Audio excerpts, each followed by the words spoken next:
Mantastic Experience, Mr. GP, Professor G, Miss Minga, special guest for the week. We got Bucks hanging out with us all day. So we're going to embrace a topic when we talk about creeps.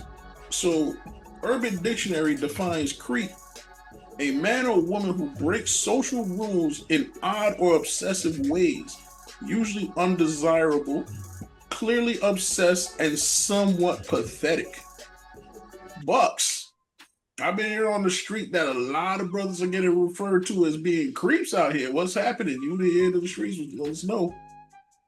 So basically, with all these creeps that's going around, with the word creep, right? Just like how you defined it, a lot of people sit there and feel as though creep is when somebody comes up to them and talks to them and sits there and just, expresses themselves in a way, in a manner that person that's receiving it don't understand it or won't accept it from that particular person. So it's just like how you said, it's a social thing. When I won't expect a good girl to go with a hood, somebody from the streets, to sit there and be like, okay, when they approach me, I could understand or I could relate to what they say. So sometimes relatability and to understand somebody is two different things. So you're saying if people are from two different worlds, sometimes the approach might make someone seem creepy? Yes, exactly what I'm trying to say. Okay, but I think with creeping, it goes a little deeper than that, because if I've listened to females and just from articles I've read, it's like they're saying that's like stalker vibes. But then some brothers who have commented in our comments are like, hey, I'm not a stalker and I got mislabeled a creep for no reason. So, I mean, Minga, why is that happening? Are dudes really creeps or dudes being mislabeled? Is it also because of how they approach the woman too, in terms of what they say could make them look like they're creeps? Like what? I had a guy tell me, do you want a free Bentley? I said, why? I'm the Bentley, take me. So it all depends on your approach too, I guess. All right, let me touch on that one. So if dude said, yo, do you want a Bentley? I would think he's probably being funny. Maybe he's showing some light on his generosity. Why does that instantly label him a creep? Is that because he doesn't know you and he's talking to you, or is it strictly what he said? Why do you want me to take you? Just be like, why are you offering yourself to me? Well, I mean, he finds you attractive. Like, going back to the Bentley thing, like, it's probably a stupid pickup line, but this doesn't mean that the dude fucking you or is a name to you just because he offered you a Bentley. I could give you a good example of one. Go ahead. Oh, please. Yeah. So, someone that I know, I can't even really say I know him so well, but I don't want to talk about how I know him. But I met him a couple of times, and then it was like maybe a couple weeks ago, 7:00 in the morning. This is someone who I am no longer in contact with for years. Is ringing my bell, and this is 7:00 in the morning. Oh, he was at your door. Yeah. So I'm looking at the people, and this person was there, without calling me, without having a conversation, just pops up. Let me give him the benefit of the doubt. Right? He must have had a good reason. What was the reason? Did you say? What did he want? It didn't get to that. It didn't get to that point. I just looked through the people and I just walked back. Oh wow! What if his car? What if his car broke down in front of your place and he needed to use the phone? He doesn't have a car. Oh wow! Okay, so there it is. There it is. All right, yo, Bucks. A dude just popping up on chicks at 7 in the morning, ringing the bell, looking for breakfast. What's happening? They most definitely are. Sometimes guys can't handle rejection properly. They cannot handle rejection. So whenever a girl tries to move on, whenever a girl tries to sit there and do better, certain guys feel as though that's their piece, that's their dom, that's their holy space. And if anybody interferes with it, while they're together or while they're separate, they want to defend that. It's like a wolves in a pack. Okay, I got a creep story. Let me give a story of dudes being mislabeled. So I work with one of my bros. He's a party promoter, and I'm nice with the video camera. I'm nice with the editing. So plenty of times he would invite me to his events, to get footage. And it's usually a fun event because this is one of the very few times where you can take your camera, aim it right at a female dancing, usually with her friend, you know, doing their fake lesbian vibes, or who knows. But the point is, you can stand there with the camera right up in there and get footage, and they'll actually go crazier for you because they know the camera, they know the lights on them. So boom, I'm doing that.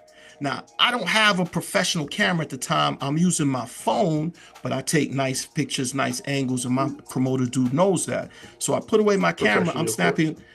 Right. So I'm snapping pictures with my phone. Then all of a sudden, this female out of nowhere is like, why'd you take my picture? Delete it now. Now, mind you, I'm a little hazy because I had a few drinks. So I'm like, you know what? I don't want to smoke. Let me just delete this. So I delete the picture, and she's like, now go to your trash can and delete it in your trash can. And I'm like, yo, I just got this phone. I don't even know how to do that. She pulls out her phone and snaps a picture of me, and she says, I'm gonna put you on a website for stalkers. And I was like, what? All of a sudden, my bro, who's a promoter, comes out. He's like, yo, G, take a picture of all of us. And he lines up with all the females get with him.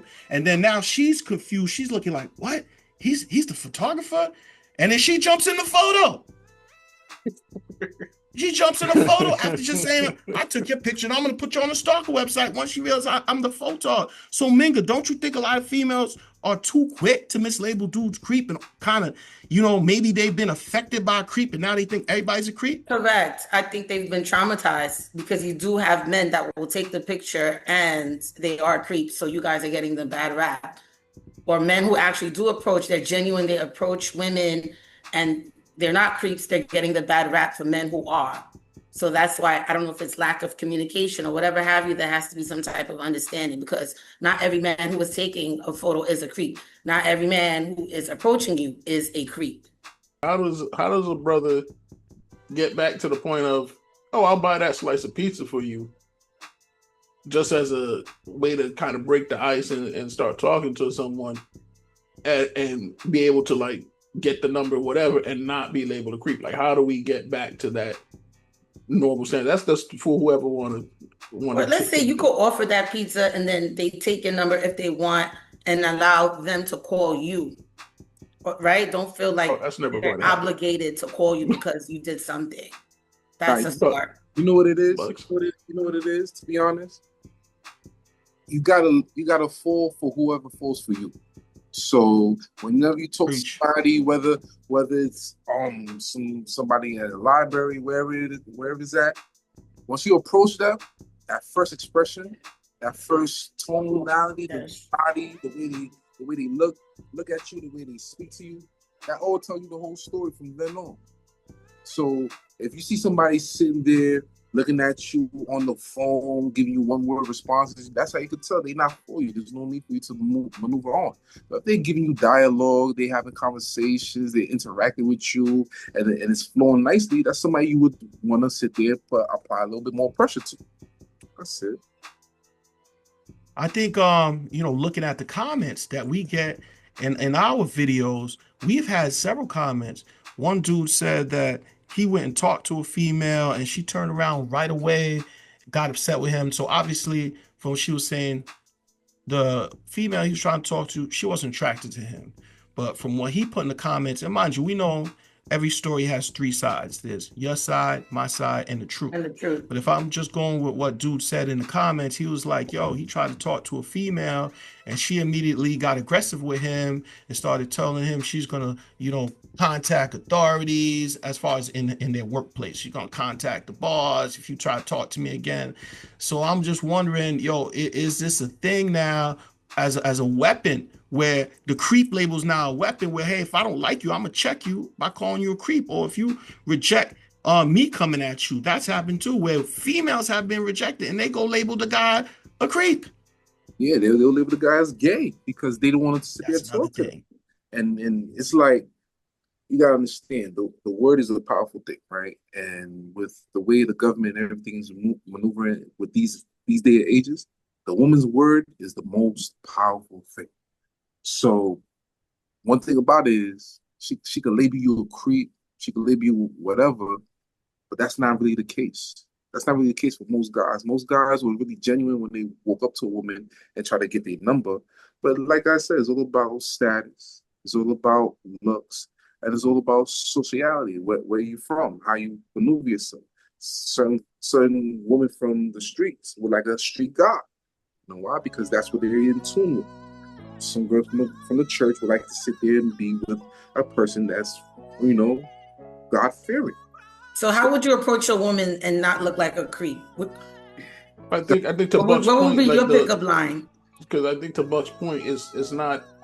There's no one general way to do it because a lot of it has to do with if it's wanted or unwanted. I got So it. if it's a guy who you would want, and he comes up to you and says the right thing, you'll be receptive to it. But if it's a guy That's you true. don't want and who says the exact same thing, That's so true. now he could be a creep. I being a creep. That's true. Right, but you know, I want to acknowledge that there are dudes that are creeps. You know, I had one of my homies, a female, and she was like, "Hey, I just hung out with this dude once, and then he called me the next day and said I love you." Now, I could go into how that's simping, and that means you obviously got some mental issues because there ain't no possible way in hell you can fall in love with somebody, you know, in 24 hours, especially if you don't really know them. So that makes it bad for the rest of us. So, yo, dudes out there, man, we preach that on this show. If love the woman that wants you. So if she's not giving you vibes, stop calling her. If you're texting, don't double bubble. Send one bubble or you will be in trouble. And if you're at work, you already know you're going to look like a jerk if you speak to her till it hurt. Remember, it's work. Get your paycheck and leave. Don't act like you got more game up the sleeve if that's not what she wants. And the worst thing that I think really makes dudes creeps, and this applies to a lot of people are horrible at reading the room. Yes. Like, I've seen dudes start talking to a room full of people, nobody feeling what they saying, and they just keep on flowing, not knowing that what you saying ain't going. Like, think about it. Look at the reaction of the woman you're talking to. See if she's feeling you. Yeah, some women play hard to get, but that might be a woman you want to forget. Hey, I was back in my dating days. One thing I used to do, you know, like, all right, you're the guy, you're supposed to be the one pursuing the female, so okay, I'm gonna call you. If I'm calling you once or twice and you never call me first, I'm just gonna take a break, see if you call, see if you reach out. Yes. If you don't reach out, I already know how interested you are, because if you have any interest, you're gonna come look for me too. So, you know, little advice: if you fall in love with a girl after first day, I don't know what to tell you, dude. You need go do some push-ups, go get a hobby, something, because you can't be in love after one day. That's ridiculous. Go outside, and that's the thing. Women will say nowadays, "I don't feel safe."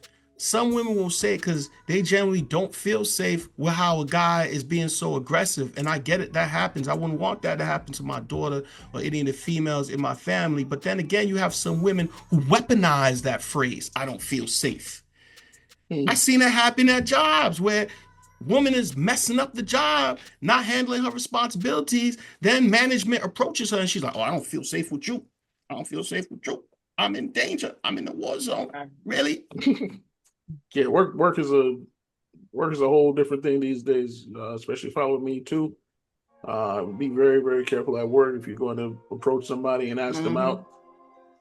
You need to be like 120% sure that this person actually wants to go out. You might even want to just wait for let them ask you out, and if it's that serious, because work is I guess based on what I gathered from all of you, it's about energy. And if it's just right, you know that it's right. Like if I'm interested in that man, I'm not going to see him as a creep. Yeah. I'm not going to see him as a creep. If the energy is right, he says the right thing, I'm not going to see him as such. So it's perspective.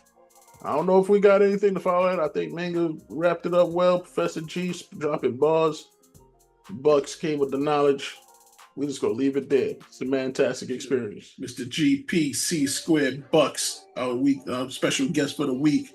Professor G, what you hitting them with? Yo, we want to talk about, do video games equal virgins? This is for all the dudes who are at home playing with their controller instead of playing with a chick, because it's becoming an epidemic where dudes love video games more than anything, and you have studies that show something like 30 to 40% of men between 18 to 25 have totally dropped out the dating game. because of frustration, because of being mislabeled a creep or stalker when they're really not. So now they have a safe space. I get it. You're at home, you're playing video games, you control the environment. And sometimes this can be very beneficial. And nobody here is criticizing video games, because as far as I know, every dude right here that you see is a gamer or was a gamer at one time. That was my therapy, to sit down, go into one of my military games and just, taking dudes out. And I ain't talking about for lunch. But at a certain point, I got to fall back from the video game and I got to attend to real life. Number one, because I have children. But number two, we got to remember, too much of anything is bad. Too much of everything is bad. Everything in moderation, including moderation. So even with that, you got to look at, if you're sitting there playing video games, if you're not making money off of it, then what are you really doing? What's up? I just have to ask. I didn't want to interrupt you. I really did. All right, but you did. I did. Don't let me drop my gems, but you continue to.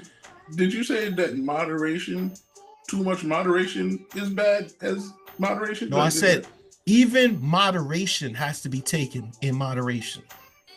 Facts. Okay. So you got, that's a deep one. That's a whole gem I could drop on you by itself. But we have to look at it. You got some dudes that have lost relationships because they spent too much time with the video game. You got female, my man, all you want to do is sit down and play video games. Look, man, everything got to have a balance. And I think that's what we're missing, where, okay, you got to look at the video game as, what is it for? Is this a stress reliever? Set time increments, how long you're going to play a video game? Because again, we're not criticizing video games. We all love video games. But you got to get up and hit, that social media, and you got to find that other person. Or you may never procreate. Because if you go to nature, if you go to the wild, there's a lot of animals that never procreate. Why? Because the alpha males, they take all the females. And if you just want to sit there and play with your little controller, they ain't going to worry about you. And the females ain't either. So put the controller down, fellas. I want to jump in here because I feel like my generation is the first generation that really came with the video games and the anime and the comic books. And that was our thing. You know what I mean? Like, this is what we did. But we did chase females. Like, don't get it twisted. Just because we were watching whatever we were watching, and just because we were playing whatever we were playing, we still chase females. You get down on a football game, basketball game, and still do your thing. And then when that call comes, like, fellas, I gotta go. We know what that call is, and you get to going. But I think right now what's happening with video games is a much bigger societal problem, where people are using video games to just escape reality. So it's not about just a guy like, I don't want to talk to her. I think people are trying to get away from reality, whether it's money, whether it's the can't make friends, and we've talked about that with social media and everything like that. There's something wrong with our society currently, where everybody's trying to escape what they're actually dealing with in reality. That's a good point. I want to add on to that, and I feel as though that a lot of people, right, a lot of us guys, we are lazy. We become lazy. We become not hardworking. And I heard a quote where it says, "Strong times create strong men. Strong men create weak times. Weak times create weak times." Right. Right. So, like that. When you don't have, when you haven't seen your father, your grandfather work as hard as they did, you have to find a way of accomplishment some way, somehow. So it's not going out to the gym. It's not going finding a job, because those places you have to socialize. You have to become somebody that is better, or is better helping for other people. In the game, you could distract yourself. You become a whole different version of yourself. And another thing about it is the fact that games give you accomplishments. So a lot of guys feel as though winning a game or winning that game give you a sense of accomplishment, give you a sense of pride. It really doesn't. Because at the end of the day, it doesn't equivalent to the real world. Right. So now if you walking up to a female, you're like, hey, I beat this video game and I hit this level, ha ha ha ha, and they're looking at you like you weird. See, Squid, jump in here, man. Yeah, man. Listen, I think we're ignoring the obvious, and at the end of the day, when you were starting it off, Professor G, you kind of tapped it real gentle like, but I think it's a big deal, and that is the risk that men at a young age are raised understanding in how and when they approach women. The risk of being seen as, somebody who's a creeper, the risk of being seen as somebody who's pushing up too hard, who's harassing, even in the workplace or anywhere else. That there's that risk that and then you got phones in everyone's hands and be like, immediately throwing a video camera out. Yo, this guy just tried to push up on me, and then you've gone viral and people see your face. Like, I just feel like part of the challenge is not just I'm shy and I don't want to push up on women, but part of it may be I don't know how to do it in an appropriate way. But one thing I know is I know how to play this video game, and it's a safe space and it's fun, and I'm just gonna sit over here and maybe stack some paper and get my video game on until I'm ready to really, really find somebody. So I want to build off of in their defense. I want to build off that exact point because I was going to go there. And one thing that made me comfortable talking to women was the professor, because we are real life brothers. And then when I was a teenager, there'd be times where, like, let's say I go to the movies with him, even him and my future sister-in-law when we were younger, and he would be like, "Yeah, that girl over there, she's pretty." I'm like, yeah, she is pretty. He'd be like, "Yeah, go talk to her." And I'd be like, "What?" He'd be like, "Yo, go talk to her. What's the problem?" And I remember this one time specifically where that happened, and I went and I said, like, hello, and then this dude turned around, and it was like a movie villain. Dude was like 6'3", 300 pounds, and it was like, oh, that's what, okay. I turned around, and I was like, man, this guy would have stomped me in like 1 hour, been done. And then the professor looked at me and was like, but you went and talked to her though. That's the whole point. And one of the main things he always told me, and I still tell people to this day, worst thing a girl can tell you is no. Yeah. So worst thing they can tell. If they start getting out of hand, then you can tell them some stuff too. But once they say, no, I'm not interested, all right, you move on. If you keep going, now you the creep. If you stop and they want to say more, hey, that's self-defense now. So if you want to call me out on something else, I'm going to call you out on something too. So there's a lot of balance in that, but I think there's a lot of missing big brothers and uncles and fathers and whoever that's not showing this younger generation what they need to do to approach these women. That's a good point. And, I want to talk to everybody out there. I want us to understand this, especially us men. Confidence is key. You got to be able to sit there and be able to know that you're gonna sit there and get the number, regardless if you don't or not. Your mentality when you approaching a woman is that, yes, I'm gonna get her number. Confidence is key, fellas. That's all. And I just want to throw out some specific information about video games. Like, video games are so complicated nowadays. For you to even be decent in a video game, you gotta put so much time into it. This is why I kind of like, the military games, because, you just aim and fire, blah, blah, blah. But this makes me think, about what Mr. GP is saying. Look, when I was in high school, they had 2 monumental games come out. And I'm talking about, I was playing the original version, so I'm dating myself. Street Fighter and Mortal Kombat. These were fight games. So Mr. GP over here was a good dude. He went to school, and then he would come home and mop the floor with me and my cousin. I'm talking about this dude doing fatalities, ripping our head off, ripping our hearts out our chest. So I actually cut school.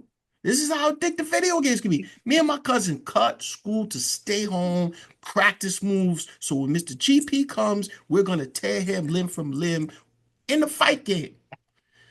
And we practice fatalities. And this dude, Mr. GP, will come. And I'm talking about, once again, no matter how much we practice, he's just making light work of us. Light work. Just taking us out. Fatality. I'm like, what's going on? Now, I was at a fork in the road, brothers. Either I could cut more school, and I thought about it, and practice more moves so I could beat Mr. GP, or I could go to school, because that's where the girls are. I said, you know what? I'm going to have to let this dude take the W. Because rather than being at home with my cousin in the room smelling like a sausage fest, I'm gonna go to school with some pretty girls who smell like flowers. You have to look at yourself in the mirror and make that decision if you're at the fork in the road. And if you choose to stay home, that's going to lead to other things in this digital age where we got AI. They got robotic women coming. They already got AI personalities online that you could talk to like your girlfriend. And if you take that transition from video games to what's coming, you're going to have a digital wife, a digital life. And all it'll take to make you not exist is to hit delete. So a couple things. One, we gonna do a whole set because there's AI girlfriend. I don't know if you guys noticed there are actual AI girlfriend apps. That's so crazy. You can go on an app. Oh, I didn't know they had apps. Oh, they got apps. We're gonna do a whole thing. We're gonna cover that. We're gonna do a whole thing on that. Also, this is kind of enlightening because I do remember there was a point where, my brother would be like, "Yo, you got to go outside. You got to," and then you got to say, "Go talk to that girl," and everything like that. And then all of a sudden, our Street Fighter fights got a lot closer. So I'm trying to think that this was a setup that I didn't realize back in the day. But you know what? That was a good setup. I appreciate it. Hey, you know what it is? So this I'm just gonna say, like a video game, like in a video game, you keep trying. That's a lesson you could take towards life. So you only get one life. In a video game, you could get 3 or 4. If you got a cheat code, maybe more. We got one life to live, and this is the most important thing to do. So you got to attend to your real world life. Even sometimes I'm on the computer setting up, businesses and ideas, but I still have to say, oh, wow, I could work on this idea some more. Maybe it'll make me some money in the future, but I got to shut down the laptop and attend to my real world life. Because if I don't attend to it, it will definitely fall apart because I'm a leader in my life. If you could fall back from your life and nothing's falling apart, that means you didn't have no real effect on the things and people around you. That's what that means. That's a good point. That's a good call out right there. Yeah, so you was gonna make a point though. What's your I mean, I was just gonna pick on these apps with the girlfriend apps, man, because that sounds kind of enticing. If if I log into this app and they're like, it's a woman's voice and she's like, "I'm so sorry, you're right.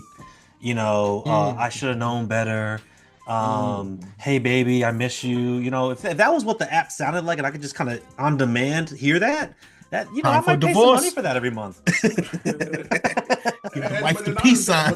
But this is the thing, because now these things are working off of algorithms. So they're going to see what you like, and they're going to do what you like, and you may not even know you like it. So like you got to be real careful when you get into it. Anyway, Bucks, you was going to make a point. I didn't mean to jump in front of you. Yeah, no, it's all good. I just feel as though the kids or the people now, my generation, the generation after, I feel like 2020 with COVID affected us severely because not only did that force us to sit there and be in our household, it forces us to find entertainment online. It finds us to sit there and go on the computer and play computer games, or go on the system playing console games, or sitting there and socializing with your friends online rather than going out to the mall, to the movies, going to a party or things of that nature. A lot of people are desensitized of going outside now and being more comfortable being in the house. You make a good point. Definitely, I think COVID affected us in a lot of ways. So before, if you had 100 million dudes on video games, now it's probably 200 million dudes. So definitely you got to make the conscious effort to fall back, disengage, and engage with the real world. The video game is something to be a hobby. It's not a job. If you ain't making money off of it, if you're not a gamer on Twitch making, a paycheck, then just chill and get yourself a girlfriend. That's another problem too, right there. Twitch, YouTube, all these gamers and streamers that are out there playing video games are making millions of dollars sitting in front of a desk playing video games. Now everybody want to do the same thing. Everybody will try to do the same thing because they sit there seeing that's the easier route to make money. That's the 1%ers. Like the people making money off video games, that's like a 1 to 2% population. Just like athletes that go to D1, Division 1. That's only 1.5% of the total athletes in the country. So we're talking about 98% of athletes are not going to D1. And if you talk about that 1.5 that goes to Division I athleticism, how many of those now are actually going to go to professional sports? That's even less. So you can't really say you're going to be the unicorn. I mean, listen, there's a lot we can But get into. Where we can take. But here's the- Bucks. Oh, no, my bad. Go ahead. And you're right. You're right. There is 1-2% of that goes D1. But the 98% that didn't go, I bet you they tried. I bet you they was on that football field or high school trying to D1. But so it could be the same with gamers. They could see everybody making millions of dollars a game. Guess what they're gonna do? They're gonna at least try. You're right. They're gonna at least try to sit there, put in that time, that effort, them hours. And the problem with that is that you put effort and time into something of gaming, not socializing. Well, you know, I'll say, hey, Bucks, I know that you played football in school. I went to some of your games. But I guess at some point you realized that it was going to happen for you on the professional level, and then you made that pivot to medicine. Yeah. So at what point do dudes need to make that pivot away from video games and say, hey, I need to do something else? That's what I think most dudes need to do in their self-reflection. And just like if you're a rapper, if you hitting 30, 35 and you haven't really made any progress as far as you've had a hit song or you signed a contract, this is probably not happening for you. So do you keep rapping at 40 if you haven't been out there already? Nah, at some point you gotta make that pivot. You gotta make the pivot, of course. But we can take this a lot of different zones. Like I said, we're going to touch on the AI girlfriends in another segment. We're going to keep talking. We're also going to, at some point, we try to get somebody to come here and talk about mental health. I think mental health has a lot to do with this. So, big one. Mantastic Experience, we're going to keep bringing y'all this. And a lot of it is you have to accept reality. Video games is a nice fantasy world, but there's a whole real world out there that's happening that needs to be seen by you and experienced by you. Go experience. The world might be scary, but it's a beautiful place if you're willing to experience it. Message from the Mantastic Experience. Mr. GP, Professor G, Miss Minga, C Squared, going to help you get that money right. Go ahead, C. All right, no doubt. Hey, listen, family, this particular segment is going to be all about the people, especially your young people who are thinking, oh, I got plenty of time to save for retirement, haven't put a nickel towards their retirement. I want to talk specifically to you. There are 4 key principles that you've got to have right when it comes to saving for your retirement, and you got to do it. Because if you look at what's going on politically in this country, at this point in time, you can't really rely on Social Security. You can't really rely on your job to be able to pay you a pension. All those things are fading away fast, right? So first thing, start early. Second thing, diversify, which means don't put all your eggs in one basket. We'll talk more about that. Third thing, know your goal. What kind of retirement lifestyle are you trying to have? Do you want to have, a second home down in Florida? Do you want to have a home in Portugal? Or do you want to just, hey, listen, I just want to make sure I can feed, the people in my house and chill. That's all I need. Take one trip a year. You just have to have an idea of what you're really saving for. And then fourth, tax efficiency matters. All right. So I'm not going to give tax advice. That's not what I do. But you can set yourself up with like an accountant and just make sure you are interacting with them and they are in line with your vision, because they're going to be the ones that's going to make sure that your taxes are straight. So let's dig a little bit deeper. I talked a little bit about Social Security before. Social Security is not something we're going to be able to necessarily rely upon. It's there for you. It's government benefit based on your earnings history, but you're paying into it during your working years.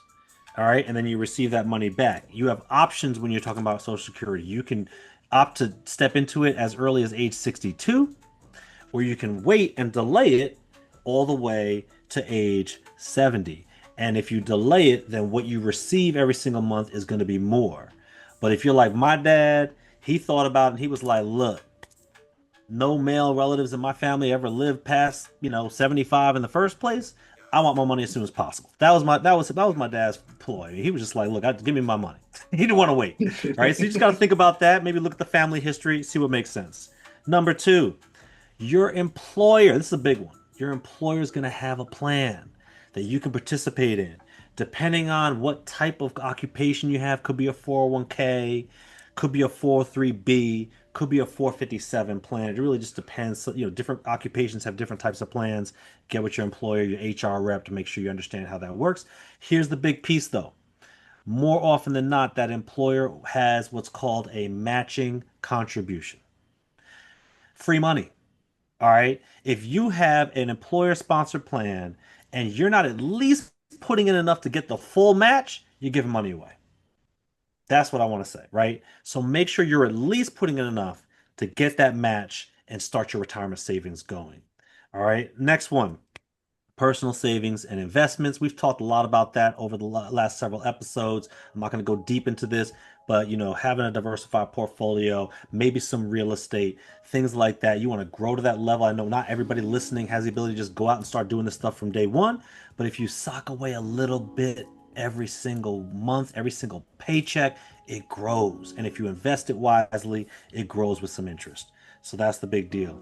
I'm gonna end with this, and then I'm just maybe ask a question to the team here, right? So there's limitations to how much you can put in these plans. If you have what's called a traditional IRA, which means you set up your own retirement account at an institution, you can only put in up to $7,000, and then after age 50, they allow you to do another $1,000, which is like a catch-up contribution, all the way up to $8,000 a year. Okay. A Roth IRA, same thing, 7,000 up to 8,000. 401k, 403b, if it's an employer-sponsored plan, you can actually give up to $23,000 this year, and your catch-up contribution is all the way up to $30,500, right? So that's money you can give out. It's pre-tax, before you pay your taxes, so it's a way to reduce how much you pay in taxes that calendar year. It's a great way to save. The fourth one people don't often think about, but healthcare is a big deal, and a lot of employers have what's called a health savings account. You put some money in that every single year, and then you don't have to spend what you put in there. It can just sit there and continue to grow. And then for your healthcare expenses, even after retirement, you can pull out of that HSA or health savings account and handle those expenses that way. It's a really cool way. It grows tax deferred. When you pull it out for healthcare reasons, you don't have to pay any taxes on it. So it's a great way. It's triple tax free if you use it for healthcare. So again, not trying to give a lot of tax advice, but this is what I'm talking about. If none of this stuff sounds really familiar, hit us up with some questions on the video, and we will help you get the help you need. So with that, I want to open it up, right? So I'm not sure who wants to speak up first, but how are you tackling the retirement challenge and saving for that retirement? So I'm not sure who wants to answer that one. Well, I'll jump in and say, okay, nah, you see, you waited till I start talking and then talk. It's like I I left the silent moment. I said y'all up a failure. I should have called And then he somebody. wait till I start jump on the mic, and he started. Go ahead, bro. Go ahead. Go ahead. Now, I know there's a lot of people who are hearing you say diversified portfolio, and they're thinking, what kind of DEI crap is that? What's a diversified portfolio, bro? Yeah. So look, it's really just about not putting all your investments in one thing. For example, there could be a stock that everyone's talking about investing because of things done well. But if you back up your entire retirement savings into one company, doesn't matter who the company is, if that company then has a bad quarter or a bad year or gets sideways, or the CEO does something stupid and ends up, going viral, and now the stock's plummeting, there goes your retirement savings with it, right? So what we're trying to do is say, spread it out across a number of different companies and maybe even a number of different types of investments, so that way no one thing brings down what you've been working toward. And then also the benefit of diversifying is that not everything goes up at the same time. So if what you really had as a core investment is going down, because that's the cycle we're in right now, something else in your portfolio is hopefully going up to kind of keep the portfolio growing. So, look, there's some professionals that can help you with this kind of stuff. The more money you have, the more you should get some professional help. But at the end of the day, just don't throw it all into one stock is what I would recommend. Don't bet all on black. There you go. What I was going to say before somebody had to rush to throw out a question without answering the question was I've had a 401k since I was 22. Been putting money for retirement away. And one thing that I was always told is the younger you are, it's better to be more aggressive. And as you get older, you should be more conservative about where you're putting the money. Can you touch on that? Yeah, no, you nailed it, bro. So being more aggressive means more stocks, because stocks, they jump around a lot in value. Maybe even beyond, not just stocks themselves, because there's some conservative stocks, but maybe technology stocks are generally seen as the most aggressive type of stock, because they can go up really high in value, but they can also take a turn for the worse really quickly.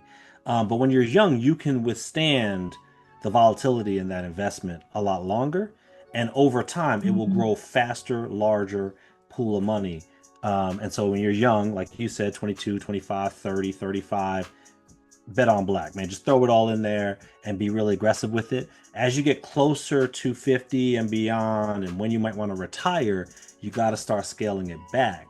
Because what you don't want to do is 2, 3, 5 years before you retire, something crazy happens in the economy and your whole portfolio is worth 50% of what it was, 6 months ago. That's something you don't want to have to deal with when you're getting ready to need that money for your retirement years. So that's a good call out, bro. So you're saying would it make sense to have a job that doesn't offer these things? Is pretty much pointless, right? If you're working and you don't have a pension, or you can always buy into it if you want, right? You can do it on your own. I'm not going to say that, I'm not going to throw the baby out with the bathwater. If your job if your employer doesn't provide something like this, I'm not going to say that that's horrible. But what I'm going to say is that the responsibility is on you. There are ways to recreate it on your own. You can do it through an IRA. You can do it through a Roth IRA. I didn't even break that little difference down, but I'll do it real quick. The Roth IRA does not give you a tax benefit in the year you put the money in, but as long as it grows and receives growth from the investments, when you pull it out, you don't have to pay any taxes as you're pulling it out. Whereas the IRA, it grows the same way, but then when you're pulling it out, every single time you're pulling it out, Uncle Sam is right there with his hand out talking about, hey, give me my 20%. So that's the difference there. The younger you are, the less wealthy you anticipate being during your retirement years, the more important a Roth IRA is to the growth of your retirement portfolio. And let's say for those of us who pass, like you say, unfortunately, you're trying to set yourself up and you're putting, you have these retirement accounts, and God forbid, that person passes away. What happens to that money? So so you're saying that, like, you're married to somebody and they're putting it away in the retirement? Or maybe it's you that pass. Like, maybe what happens if you don't live to see? So a retirement account, this is a great question. Great question, Minga.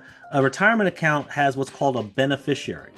And when you set up the account, you must, your employer or whomever, your investment firm will ask you, if something happens to you, who do you want this money to go to? It can go to one person, it can go to 3 people equally, it can go to one person 50%, and 3 people divide up the other 50%. You can do it however you want. And if something happens to you, they just have to show a death certificate and the money gets distributed. It doesn't have to go through probate, it doesn't have to go to a court system. You don't need a will. It just automatically gets distributed to who you left it to. So that's how that works. If it's a spouse and you're in an employer-sponsored plan, the law requires that money go to the surviving spouse unless there was documentation proving that the receiving spouse waived that right. So that's another thing that you should know about. Good question. And just go back to what you were asking. So same thing. I got a pension plan that I pay into through my job. But outside of the career, also, I have been dumping some money into these investment apps. Well, one particular investment app, I don't want to advertise until they, hit me with some endorsement deals. But these investment apps, I'm just putting my money in, and I'm seeing about a 12% return right now, which is a little bit above average. I think the average is an 8% No return doubt. for the market. So I'm about 12%. So I'm seeing gains in that. So kind of like you said with diversified portfolios, I'm making sure that I have money coming in from different sources. So as time comes and I can't get out there and hammer out the work like I used to, I have money rolling in. Look, you're doing it right, man. That's part of the diversity, right? That's part of the diversification is just making sure that that you have that time, that you have that space, that you're kind of going in a couple different angles. You got, you know, an employer-sponsored pension plan, and you got a retirement plan. You got maybe some real estate you're investing in. You got like a comic book collection that you think is going to increase in value. It really just depends on whatever. You got a piece of artwork that you think you might be able to sell at some point in time in the future. It really just, we do it so many different ways. But we all have to be more conscious as a people that no one is standing there the day you retire preparing to hand out a check.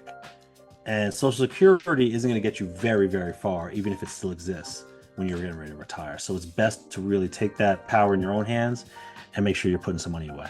So, C-Square, I just want to hit you with one last question. You mentioned the healthcare account. And I know I've had this offered to me in my job, where it's the standard healthcare where you just kind of pay, you have your deductible, what have you, or do you want to do the healthcare savings account? Which do you think is better, or which do you think is the better option? So I really like the healthcare savings account. If you have a health plan that provides for you to do that, sometimes the employer will also throw some money in that for you, depending on what you're doing. Sometimes they want you to do like a healthcare activity or get some blood work done, and then they'll throw like, I don't know, $250 or $500 into that account. But I like it because it's not stuck with the employer you're working with. You can carry that from employer to employer. You can carry that into your retirement years. And like I said, you put money into it. You don't have to pay taxes on that money that you put into it. Then when you just go to pull it out, you know, however long into the future it is, as long as you're using it to pay for healthcare related bills, which may be prescriptions, which may be, a massage, a stretch. It could be anything that's health related, vitamins, whatever the case is. And then you don't have to pay any taxes when you pull the money out to pay for those things. So it's just a really smart way to go. If you have an employer that has that ability where you can set it up, but you do need to be participating in a healthcare plan in order to have access to a HSA. So if you don't have healthcare through your employer, then you have to go some of those other options you talked about. I think that's a lot of knowledge dropped in a short period of time. You know, we don't want to overload you, so we're gonna leave it right there. This has been the Mantastic Experience, backed by popular demand. The man who's fighting a one-man battle against underarm scents, onions, and funyuns. The leader of the scent syndicate himself, Kevon Fragrance. What's good, brother? What up? Salute, salute, salute. So what you got for us this week? Today I got a few. I got three. I got a rose fragrance, a blue oceanic fragrance, and a soothing, relaxing fragrance. All right, so give it to us, man. Which one right, you want to hit first? We got this Rose de Taif by Paris Monte Carlo. That's a company in Italy. This one has Rose de Taif, which is a rose from Saudi Arabia, which is pretty much like an expensive, high quality rose that they use in this fragrance. Then I got this marine blue. Those are people that like to go on vacation and chill. This is a nice beachy, chilling on a boat, yacht type of vibe. It's an oceanic fragrance. And we got, this one has a long name. This is called Funny Little Things Whispered at Very Important Dinner Parties. Wow, that's long. Yeah, this is a tea fragrance. So it's like a relaxing, going out in the rain type of, it got that type of vibe, like a rainy, relaxing type of vibe, if you understand what I'm saying. Like you want to So start about like a midnight storm kind of. Yeah. Have the exact same potency, each of them? No, this is probably the lightest out of all. But it's still okay. Which one is that? 8 hours. This is marine blue. So I don't need to reapply that after lunch. Nah. Or spritz. Hardly any of these you gotta reapply. Rose de Taif, maybe. How long that because lasts? How many hours? I wore this one time to work. It pretty much lasts the whole day. And this is more of a nighttime rose. It's a masculine rose, but it could be worn by women also. But it's more of a masculine rose. Okay, so that scent is it in between masculine and feminine scent? Yeah. What's the name of that one? This is Rose de Taif. This is the eau de parfum. There's two versions, eau de parfum and the extract. The extract is way more expensive. How much I gotta spend in the mall to get that? This one you can get for in between 75. Hold on, Kev. I heard somebody mumbling. I think there's a question. Mumbles? No, it wasn't a mumble. You said the mall. Like, this is 2025, my G. So they don't have malls in 2025? Where do people go to shop, Mumbles? I'm sorry. All right, go ahead. Go ahead, Right, Kev on fragrances, rudely after being rudely interrupted. I didn't really interrupt anybody. Between 75 and $130 you could get this for. But this that's reasonable. It's reasonable. Wait. Let me. I gotta interrupt. Why the range? That's a big range, 75 to 135. So you like, can get it off of discounters. If you go to places like Neiman Marcus, you're gonna pay retail for that, which is okay. It can go from 130 a little bit up because this is the EDP version. They have a extractor perfume version, which is more hot oil concentration. That's like 360, and it's like a little bottle like that. So, Minga, is there any one of these fragrances catch your attention? I think they all sound good. I would love to smell them, to give a better opinion. But I would ask Kevin on the fragrances, what advice, how much cologne does a man need? 4 on an average, normal. I'm not normal when it comes to this, but 3 or 4, right? 1 like a date night, 1 everyday wear you can wear to the office, to work. 1 could go to gym, and 1 for just a regular guy's night hanging out, and you pretty much good to go. I guess the one that caught me is the oceanic blue. Yeah. I've never really thought about wearing a cologne to the beach. You kind of go to the beach, you're going to get in the water, you're going to kind of get that salt watery smell. But just never really considered that. Yeah, it's not necessary. I think Mr. GP should definitely consider wearing cologne to the beach. It would be a favor to all of us. All right. So average hour is done. So back to the question.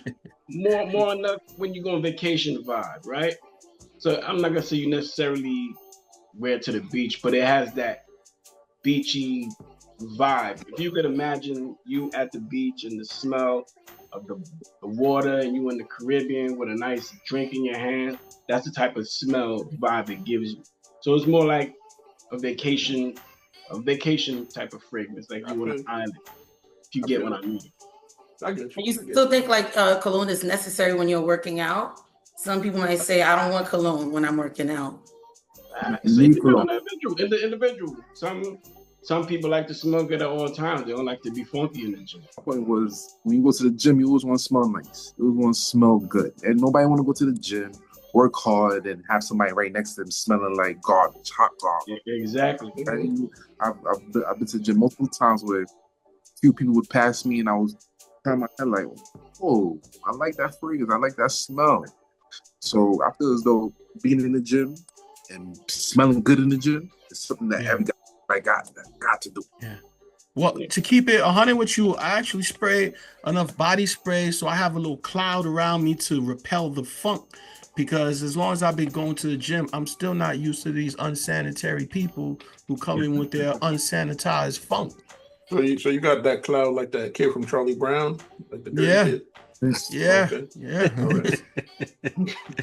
Anyway, if you had a choice where you could take one fragrance, like you just had to have one of these for whatever you were doing for a week, right? You was out of town, you had to take one of these. Which one would you take? Me personally? Yes. Rose de Taif. Why? Because you can actually wear that any day, but it's more classy. It has upscale kind of feel to it. Feel what I'm saying? So you can wear it anywhere if you want to go to dinner. So if I had to bring this on a vacation, a 5-day vacation, I would take this. Well, there you got it, folks. We got 3 cents for you, 3 different fragrances coming from the man. Kevin Fragrance, where can the people find you these days? You can find me on YouTube on Kev_ on fragrances, or you can see me on TikTok. I'm Syndicate on TikTok, and my IG is Kev's on Fragrance 005. And listen, we are not just, we're not just putting them out here from promotion. We also clients. I've gotten a few cologne recommendations from Kev.